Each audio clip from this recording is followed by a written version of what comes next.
Hello! Today I am here at Epcot for a little dinner.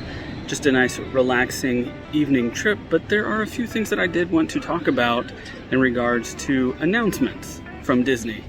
So while I sit here and eat, let's have a little bit of a chat.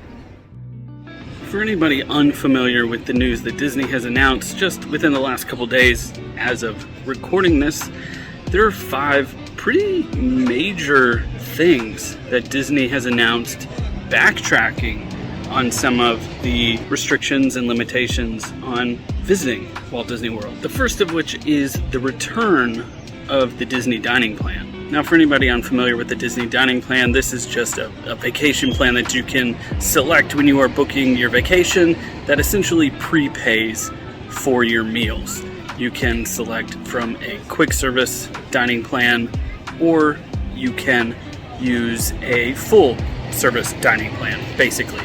It includes dinners, lunches, snacks, that kind of stuff. So as far as that goes, there's not really any changes that Disney announced with that. Just in 2024, starting with vacations, beginning January 9th, 2024, I believe, the Disney Dining Plan will come back for those vacations. The second thing that got announced was the removal of the reservation system for most tickets. And I say most because Disney clarified that any date-specific tickets will no longer need to select Park Pass reservations when they book their vacation starting on January 9th, 2024 as well. However, the thing to know about that is that it is date-specific tickets. So this does not apply to cast members, this does not apply to annual pass holders, or any other non-date specific tickets. However, if you are a regular guest planning a vacation and you go online, or you're talking to a travel agent or anything like that, and you book park tickets to start on a specific date, that is a date-specific ticket. So pretty much most guests visiting Disney World will no longer have to book Park Pass reservations beginning January 9th, 2024. A great change. I think a lot of people are going to be happy about that. It is going to make visiting Disney World a whole lot easier. One of the other announcements that Disney made was the return of, or I guess the continuation of extended hours for Disney resort guests. So anyone staying at any of the Disney resorts will be able to gain early entry into the theme parks, all 4 theme parks, all 7 days of the week.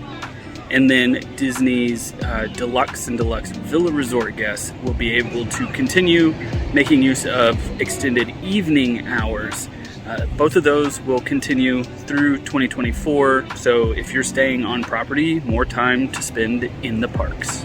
And while those 3 announcements are interesting, the last 2 I think are quite intriguing. So one of the last announcements that Disney made that is going to start in 2024 is a replacement for the bonus reservations for annual pass holders. And if you're not an annual pass holder, or if you're not aware, annual pass holders currently get bonus reservations. So under the new passes that have been made available post-COVID, we have restrictions on how many park pass reservations we can make at a time.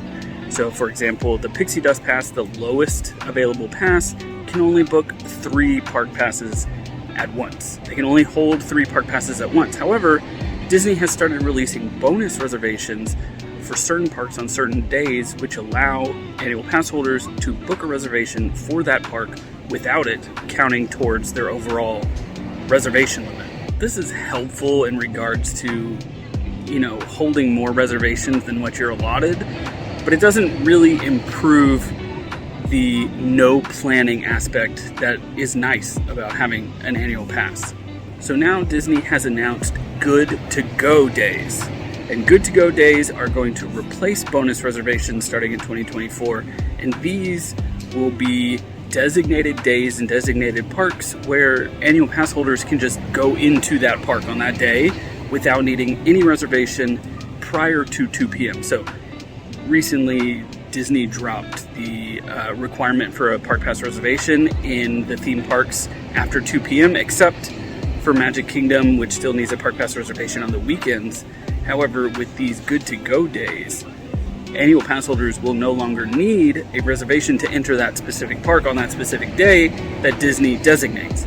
So really, it's kind of this weird workaround where Disney can keep the Park Pass reservation system for non-date specific tickets like annual pass holders and cast members, but you still have to plan on which day, and it is all determined on which days Disney wants to determine as a good-to-go day. My guess is most days in the slower times of the years are going to be good-to-go days. However, once the parks are busier in the summer, spring break, over Christmas, then we'll still need to make a Park Pass reservation or enter a park after 2 p.m. And the final and most interesting change that Disney announced is an update to Genie Plus. They announced this as a simplification of Genie Plus. However, when you look at the actual announcement, they specifically talk about reducing the short-term planning and adding more advanced planning. To me, this looks exactly like and sounds exactly like FastPass Plus. However, now that it is Genie Plus, you have to pay for it. So in the past, FastPass Plus, you were able to book 3 free Fast Passes. I believe it was 60 or 90 days in advance if you had a vacation planned at a Disney World resort. And then it was like 30 days if you just had tickets to a park. However, what this resulted in was a reduction in what rides and what Fast Passes were available on the day of, since those resort guests had already booked up all of the Fast Passes for some of the most popular rides, like Seven Dwarfs Mine Train or Test Track right here next to me, that kind of stuff. So people visiting day of, like annual pass holders, were kind of out of luck in regards to what Fast Passes they could book. Now, it's different because you have to pay for Genie Plus, so only those paying for Genie Plus will be able to use this. However, it's still a little bit interesting that they're adding this planning aspect. I think it's interesting, especially because you have to pay for it. And it's just the exact same system. I mean, Genie Plus right now is pretty much the exact same system as FastPass Plus, except you can only use it day of. You can only choose your rides day of. But when you add that planning aspect to it, it just takes it back to FastPass Plus, which is essentially just kind of hitting Chapek in the gut, taking away one of the things that he added that have been really unpopular, paying for the skip the line option. In my mind, the skip the line option should offer a better reliability and better value. Make it like any other theme park. You pay a larger sum of money for your visit, for your day, your ticket, and then you can ride any ride that you want without having to worry about scheduling what ride, scheduling what time you want to ride what ride. But Disney is sticking to this formula of FastPass Plus and Genie Plus, except they're adding the planning aspect back to it, which I get it. If you plan ahead, you're planning less day of and you're spending less time on your phone, but I just don't know. I don't see the value in using Genie Plus when so many people can get it and so many people use it. And especially with the addition of PhotoPass being given to anybody who gets Genie Plus, a lot of people are buying Genie Plus just to get the PhotoPass, or at least that's what I would do. So I don't know. These are some very good to see, but also intriguing updates from Disney. So let me know what you think. Do you like that they're going to be adding the planning aspect to Genie Plus just like it was with FastPass Plus? Will you pay for Genie Plus if you can plan ahead of time?